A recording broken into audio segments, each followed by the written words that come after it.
جی السلام علیکم ورحمۃ اللہ. کل ایک محفل میں بیٹھا تھا اور ذہنی دکھ اور بے چینی کی گفتگو ہو رہی تھی. اکثر لوگ کہتے تھے بڑے بے چین ہیں فلاں جنرلی یہ جو ایمرجنگ بچے ہیں، بچیاں ہیں یا والدین ہیں، یہ بسا اوقات بے چین سے رہتے ہیں. تو میں نے کہا کیوں نہ اس بے چینی پہ بات کی جائے کہ بے چینی کیوں ہے، کیا ہے، کیوں ہے، اور اس سے کیسے دور رہا جا سکتا ہے. تو دوستو، جب آپ اوور تھنکنگ کریں گے، اوور تھنکنگ مین بہت زیادہ سوچیں گے اور ہر چیز کو اپنے ہاتھ میں لینے کی کوشش کریں گے، تو نتیجے میں کیا ہوتا ہے؟ ایک ریزن جو سب سے بڑی ریزن ہے وہ بے چینی کی یہی ہے. سیدھی جواب ہے، سیدھا سمپل، کہ کچھ کام اللہ پہ بھی چھوڑ دیں.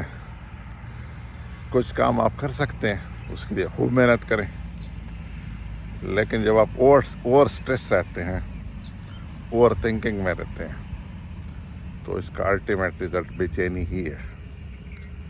اب اس سے کیسے دور رہا جائے؟ 3 قسم کے زمانے ہیں، ایک ماضی ہے، ایک حال ہے اور ایک مستقبل ہے. عموماً یا تو ہم ماضی میں رہتے ہیں کہ فلاں نے یہ کہا، فلاں نے یہ کہا، فلاں نے میرے ساتھ یہ باتیں کی، یا ہم مستقبل کی فکروں میں لگے رہتے ہیں کہ کل کیا ہوگا. اور اس کو جناب ماضی اور مستقبل نے آپ کے حال کو بگاڑا ہوتا ہے، جو سب سے قیمتی ہے. مثلا صاحب حال بننے کی کوشش کریں.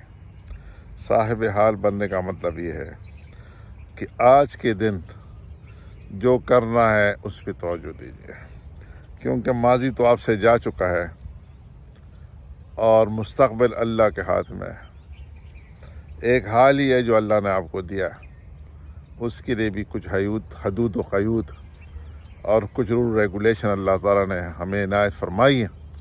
اس کے درمیان رہتے جب بھی آگے بڑھیں گے تو بے چینی نہیں ہوگی، خوشی ہوگی اور انجوائمنٹ ہوگی.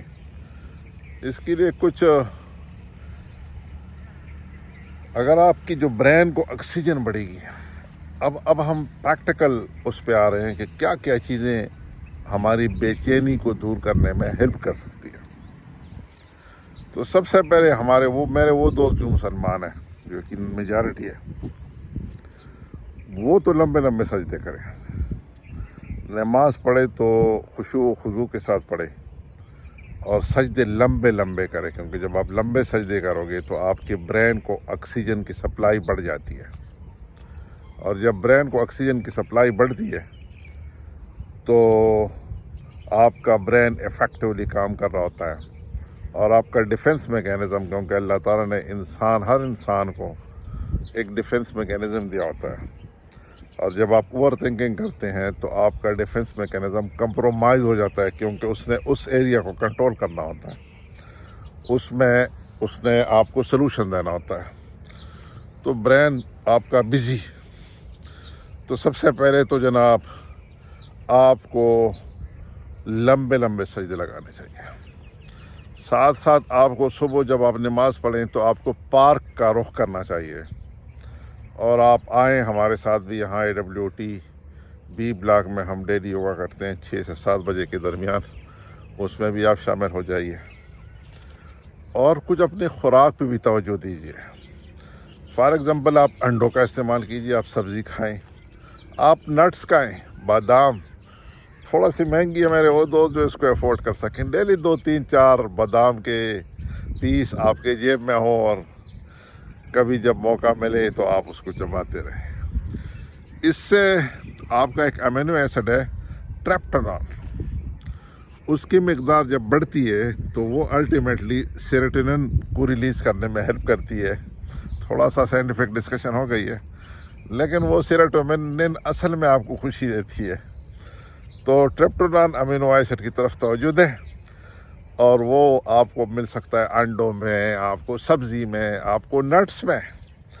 نٹس یعنی یہی جو میں نے بادام کا ذکر کیا، یا جو مزید جو یہ مونگ پھلی وغیرہ وغیرہ وغیرہ وغیرہ ان کو کھائیں ہلکا پھلکا اور انجوائے کریں. اور سب سے بڑی بات صاحب حال بننے کی کوشش کریں. یقین جانیں انشاءاللہ اللہ تعالیٰ آپ کی بے چینی دور کرے گی, آپ کو خوش کرے گا اللہ تعالیٰ, اور آپ فٹ رہیں گے. سب سے بڑی بات ہے کہ آپ پازیٹیو تھنکنگ کی طرف آئے.